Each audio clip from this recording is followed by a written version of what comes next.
afternoon, good evening, whenever you are in the world. Welcome to the Happiness Hacking TV show and podcast, a place to inform and inspire you to live a happier and more abundant life.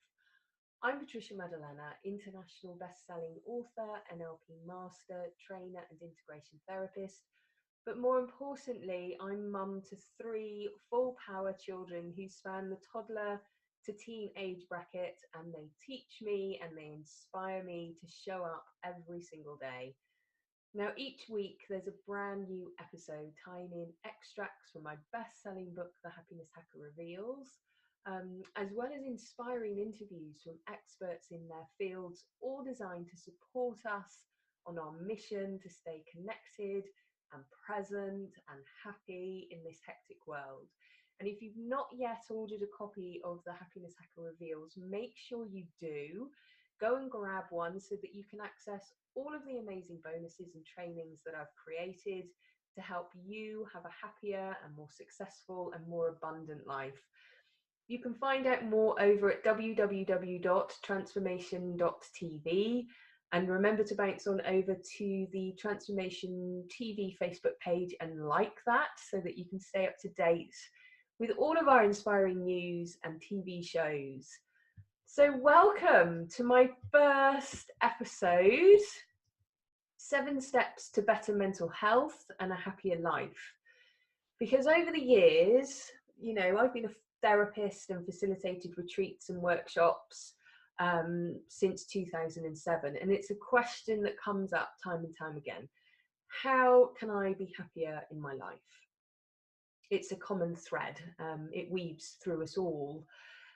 Because when you chunk it up, we all want similar things in life.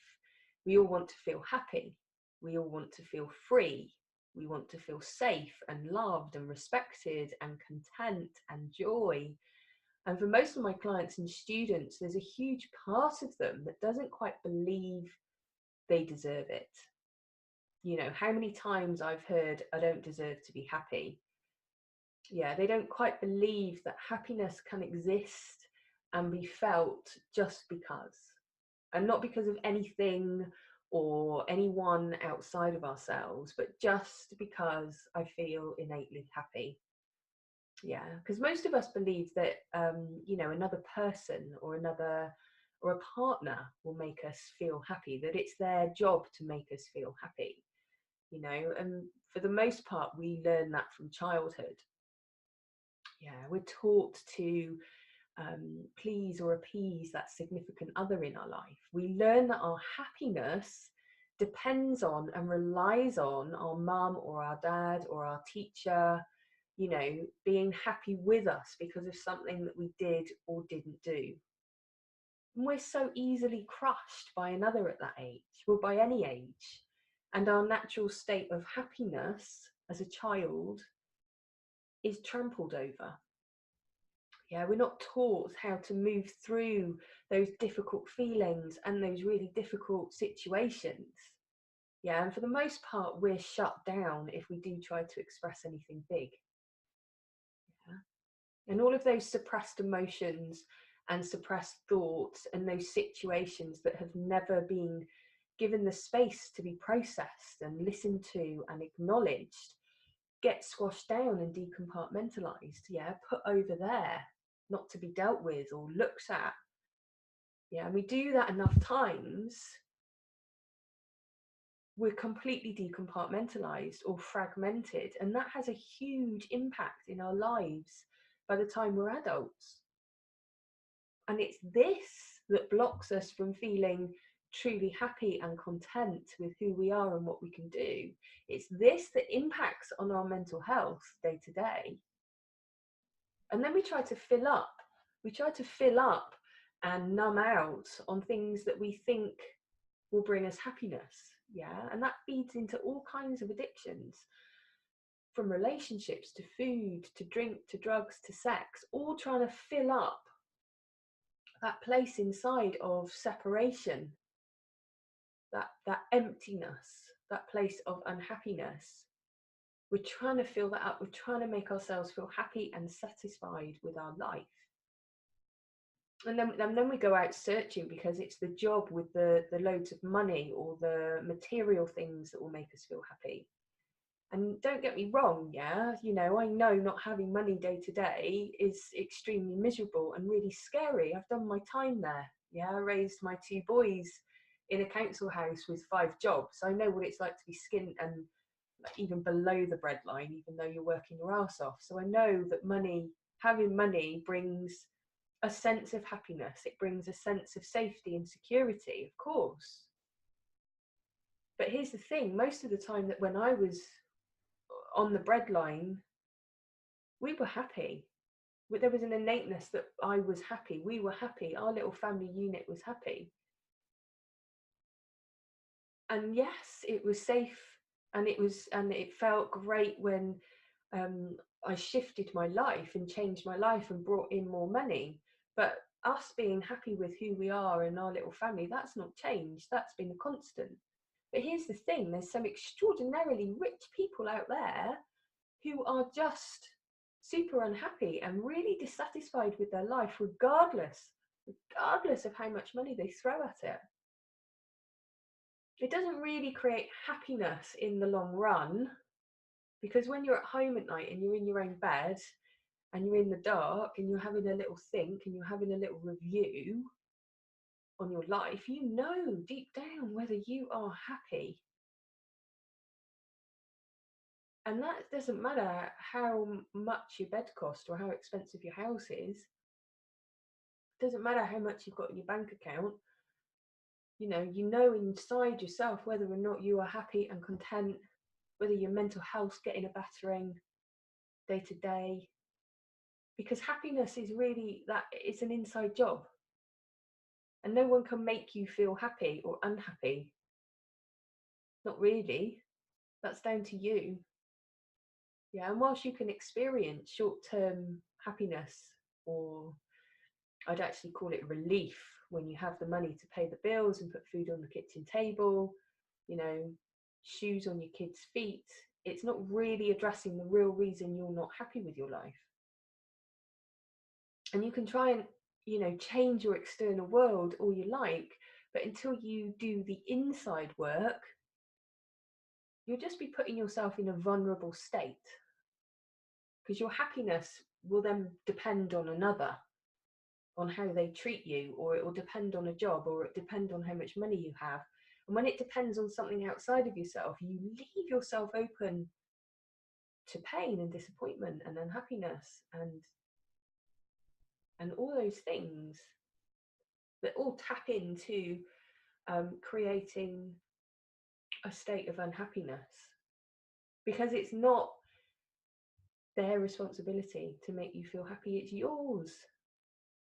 And I know it can be really, really, really hard sometimes to accept that.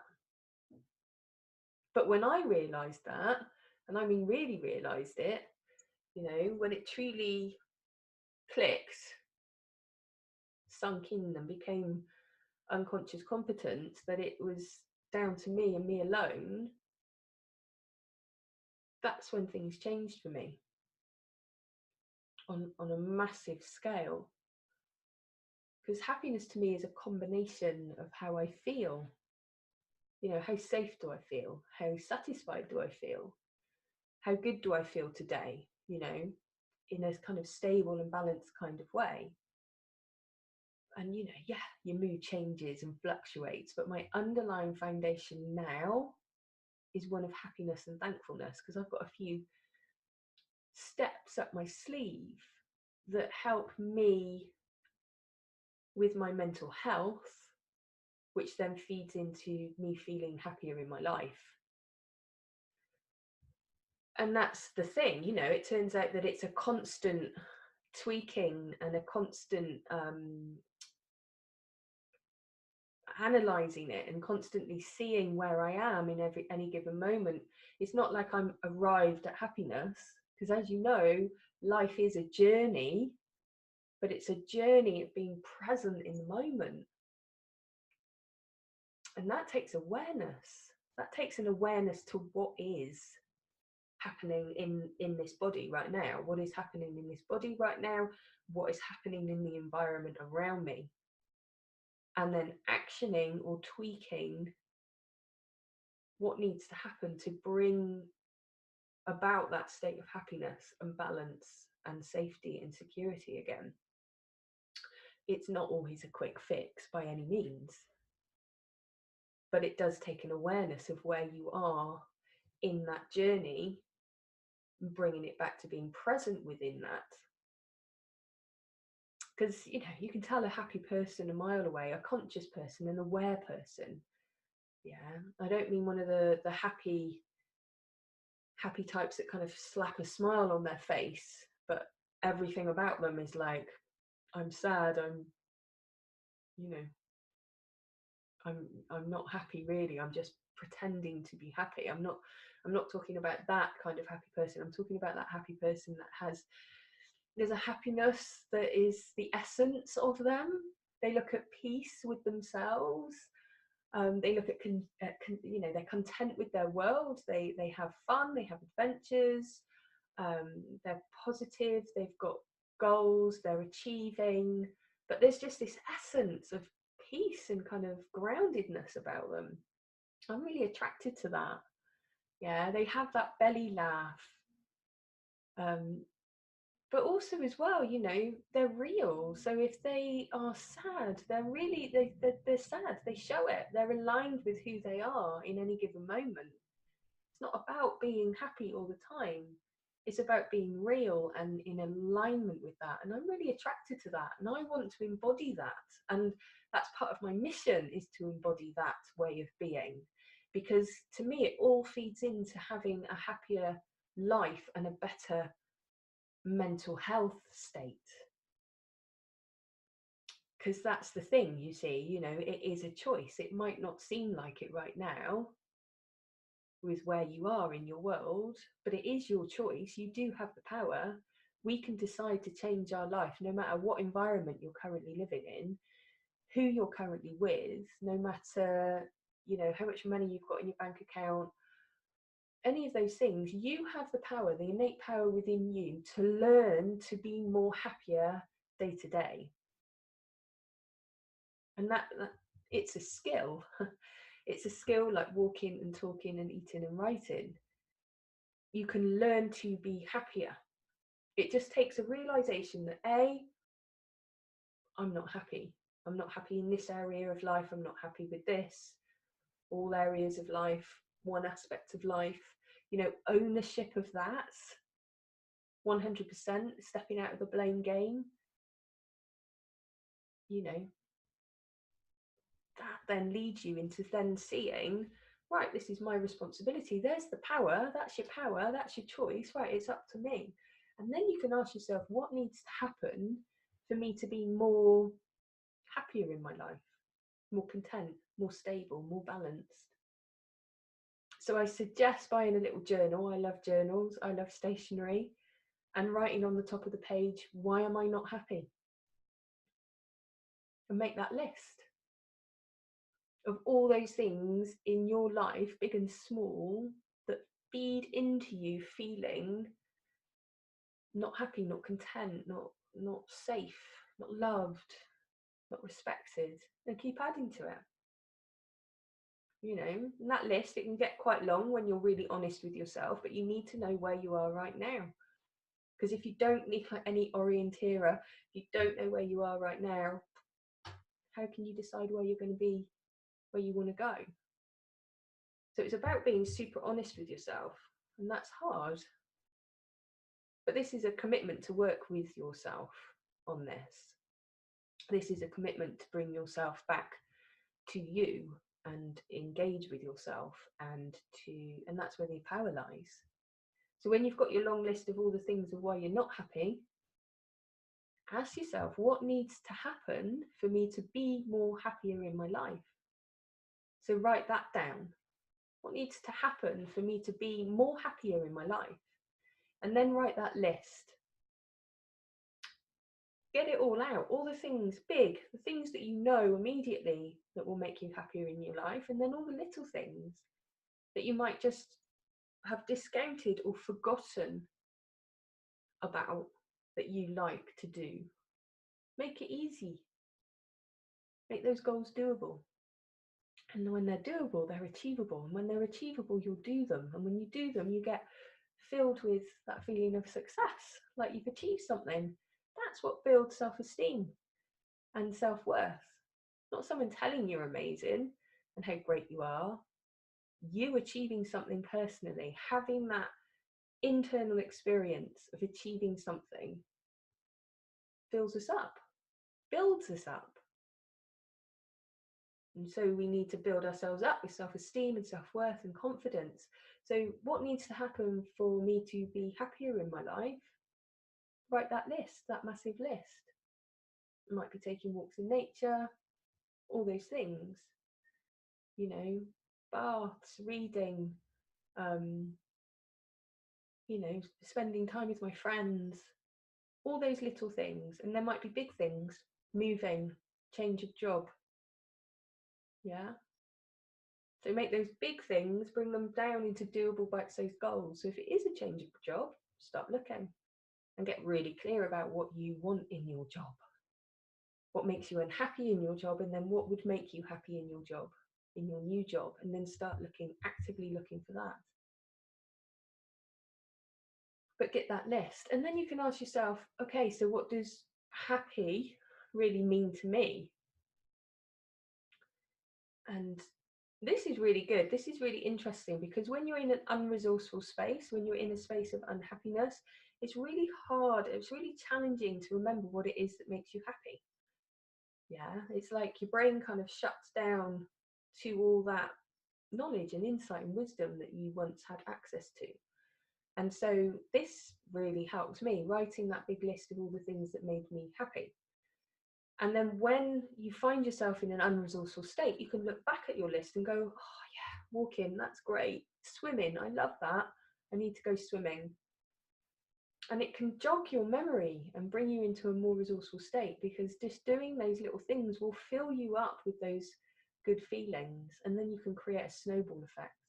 So on my list, when I put my list down, it was like time with my family, time with my friends, time for me. It was all about time, because I realized I was just completely time poor. I was up against it. I was doing the mama juggle. So that's, juggling those plates, family, domestics and business. And I didn't have a plate, so there was nothing for me. So I was completely in burnout mode. So in order to create more time, I needed to manage my schedule and my life better, and literally put my fill up time or me time as a priority.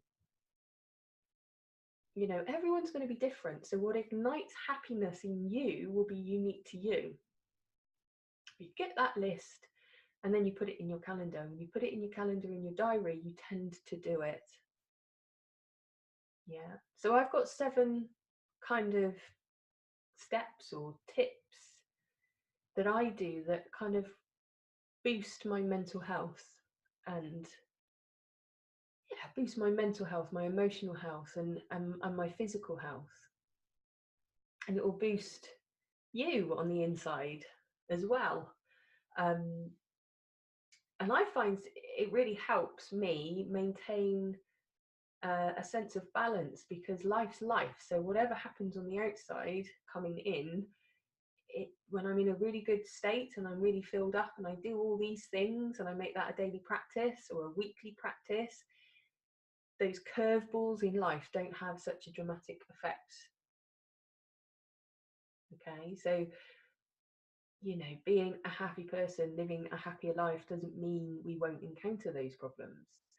But for me, it's meant I'm more prepared to handle that crap when it comes to my door. It's true, life is life, but it's what we do with that counts.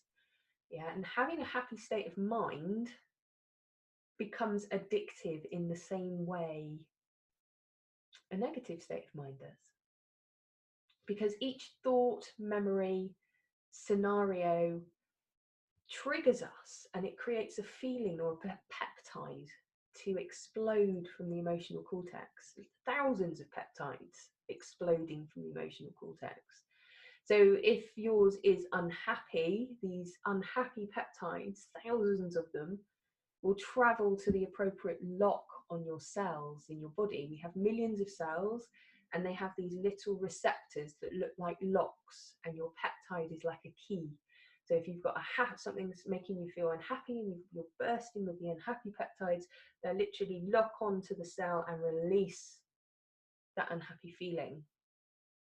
And it's felt like an emotional high. It's like a hit of unhappiness that will course around your body. And we become addicted to that. Well, in fact, our cells become addicted to that. They become addicted to any dominant feeling that we feed it. And what will happen is that they will hold back some of that feeling, and they'll excrete some of that unhappiness, that unhappy peptide, back into your blood system, which will come up to your frontal lobe, which will induce more unhappy thoughts and more unhappy memories, which will then create more unhappy behavior, which will produce more unhappiness. And the peptides will then shoot out of your emotional cortex and lock and dock, and so the cycle goes over and over and over. Plus, the same as addicts, tolerance to this increases. So you have to produce more unhappy peptides. So you will have more extreme thoughts. You'll become more intense in terms of that unhappiness. You'll attract more situations and dramas so that your cells can keep getting those hits of unhappiness. But you can change all that, and you can change it quite quickly. There are many psychological processes and activities designed to help the addiction to victim cycle. Yeah, you can flip those negative highs to the positive highs, which the cells will then become addicted to. And when the cells are addicted to the positive highs, that will force you to seek out interactions and people and thoughts and memories that will secrete the happy feelings coursing around your body, and in turn create that happy state of mind. And that will become the reinforcing loop, because this reality is literally an echo bouncing back what you expect it to, without judgment and without fail. So if you're unhappy with your life, you will see unhappiness in others. If you are happy with your life, you will see that reflected all around you too. So just consider yourself a walking, talking antennae, picking up the frequency, the resonance, the vibration that you're tuned to. And if you're attuned to happiness, that's what you'll see, hear, feel, exactly that. Your life is just a self-fulfilling prophecy, and you have control over that. You do. Even if it feels like you don't at the moment, just taking those first steps. So when we start actively changing a happy mindset, it does take time, but not as much as you think, because those cells in your body will already, those receptors will start dying off. The unhappy receptors will start dying off, and they start producing the happy ones. But the sooner you start doing what brings you happiness in a regular, consistent manner, the sooner you reprogram your internal world.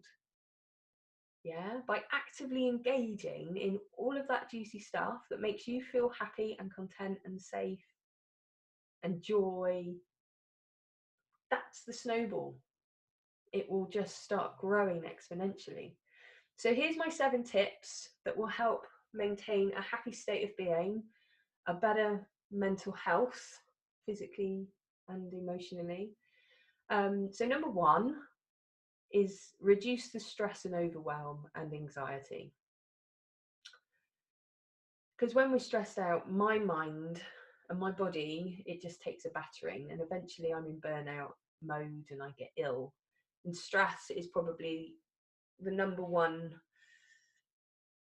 thing that's behind most illnesses. And stress and overwhelm, it's just no good for your mental health. So for me personally, I see it as a signal. It's a sign. When I'm feeling that stress and that overwhelm, it's a sign that I need some time out. It's a signal for me to take a break.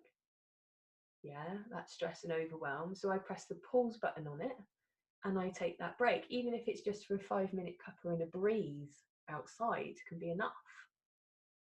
Because taking time out works, whether that's baths or walks or dancing or yoga or meditation or cooking or reading, anything that can help relax your body a little bit. Because stress and overwhelm is simply a signal that you've got too much to do. So I've started delegating. Too much to do, or you don't like what you're doing, or something, whatever it is, it's unique to you. But you need to take some time out. So I give myself permission now to do that juicy stuff a little bit more. I give myself permission just to feel calmer and relaxed, you know. I give myself permission not to look at my emails after 5 o'clock, and definitely not to work over evenings and weekends. It's okay. My mental health needs that. So see where your stress and overwhelm parameters are, and do what needs to happen. What needs to happen for me to feel less stress and overwhelm? Because when we have that cortisol running around our body, that stress, it doesn't make us think properly. We're unresourceful. We're wired. We can get snappy and angry and cross. We cannot eat. All those things feed into us not feeling happy, or feed into an unhappy mental health state. So reduce the stress and overwhelm in your life. If you feel it, it's a sign. It's a sign that you need to take a break.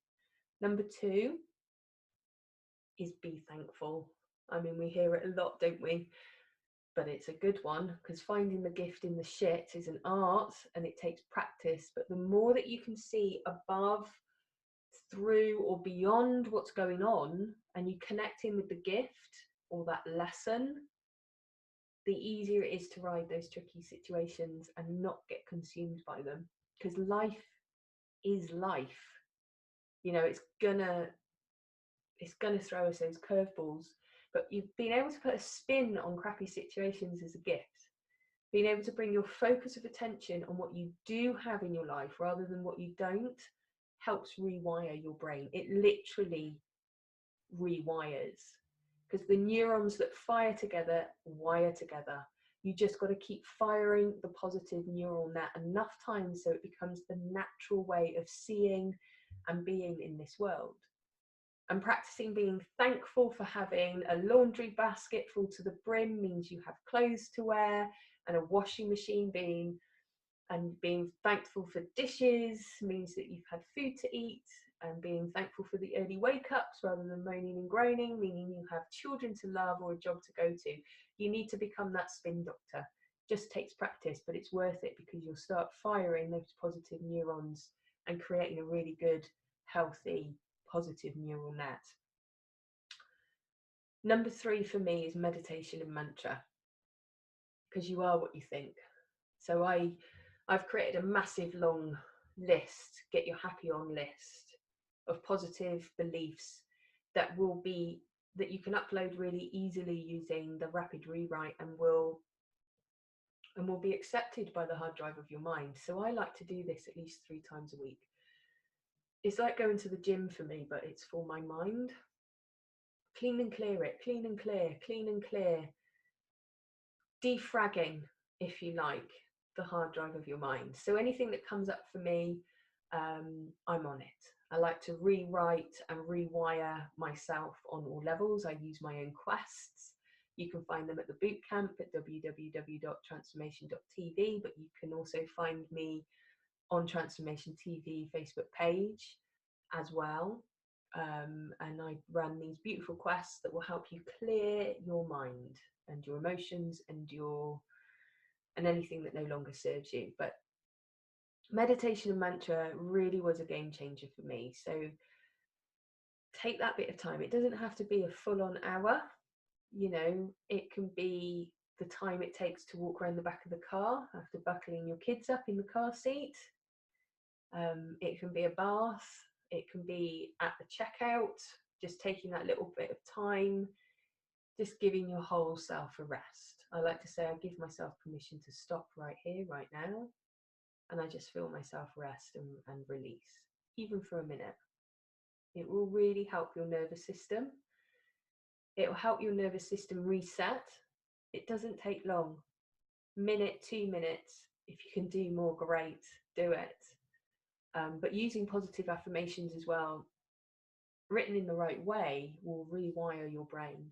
And that's helped my mental health massively, so I can stay in a happy state of mind and being. So number 4 is diet. You are what you eat. It's simple. We all know it. If I eat crap, I feel like crap. Simple. My energy levels dip. It all goes south, literally. So I eat well. I get my vitamins, vitamin D3 I love. I live in Wales. It's very cloudy. I look after my body. You are what you eat. Diet's super important. We all know this. Exercise, again, really important. Exercise is super important because it will help move any of that cortisol, that stress hormone that might have built up inside your body. It will move it around, let alone everything else that exercise is good for.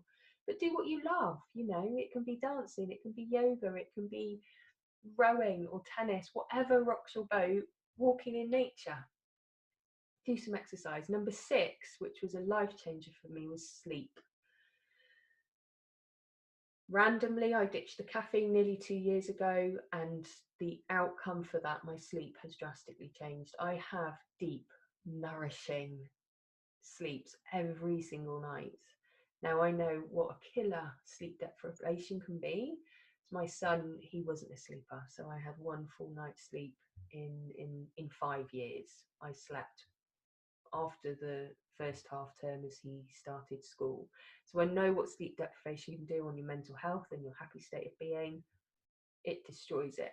So you need to get a good night's sleep. Have naps in the day too, if you can. I love my siestas. Again, it's a chance for your body to rest and renew, you know.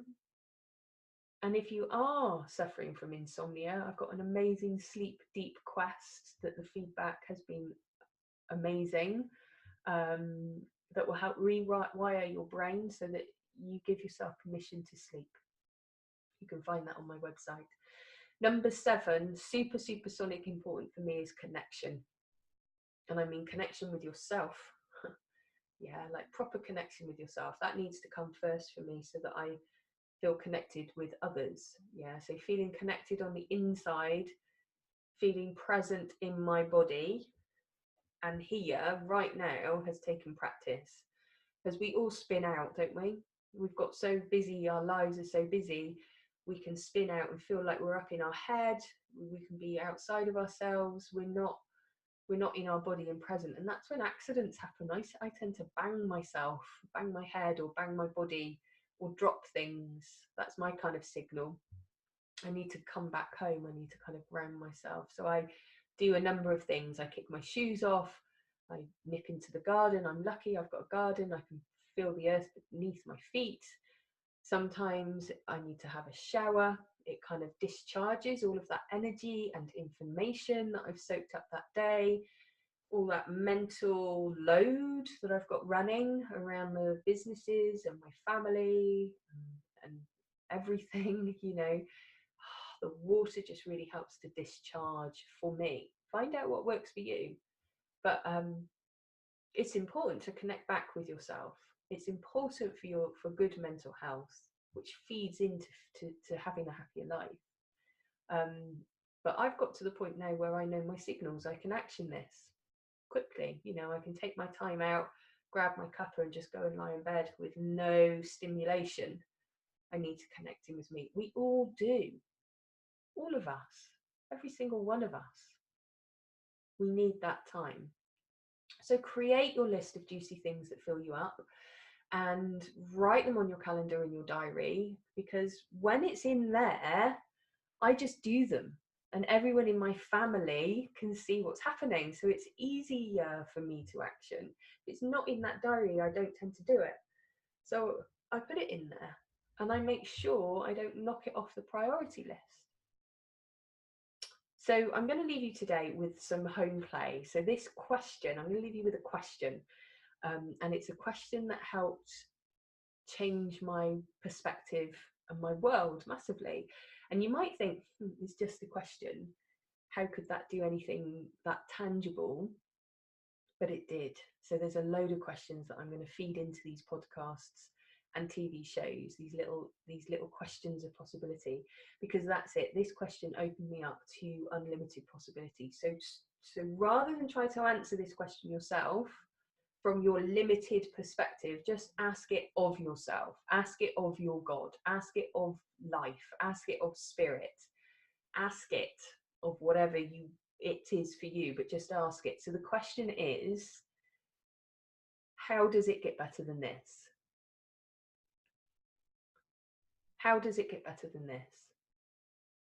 So ask this when times are rough, kids are all kicking off, or, you know, finances are low. And also ask this when times are amazing. You're having that lovely family snuggle, you're feeling really cool, you've got that amazing project on the go. How does it get better than this? But keep asking this without the need to answer it. I'm not talking asking this of someone else. I'm just asking this within your state of being. How does it get better than this? Yeah. Think of your life areas, relationships, jobs, da-da-da. And it just creates this sense of positive possibility that it brings. How does it get better than this? And what I find, the answers just bubble up. The answers come to the surface. Inspiration filters through. And creativity comes from that. And a sense of action comes from that too. So I'd love to hear any, any responses from how this works for you, because it's just changed my life. I like to journal, so I keep a note and a track of the times that I have asked this and then what has come my way in terms of the answers. So how does it get better than this? So that's it for this week.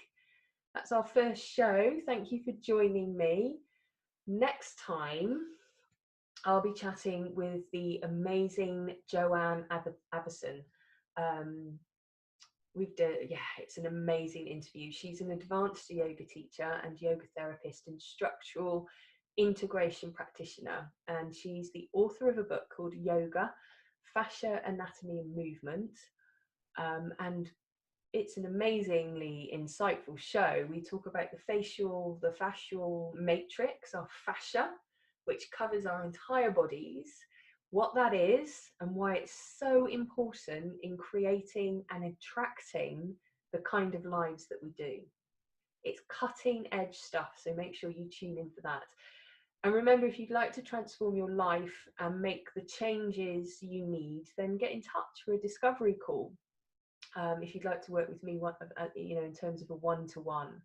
So all you need to do is press the link below and book in for that discovery call. But in the meantime, I will see you next week. And remember, be present, be kind, and be real. Thank you so much for joining me. I'll see you next week. Bye-bye.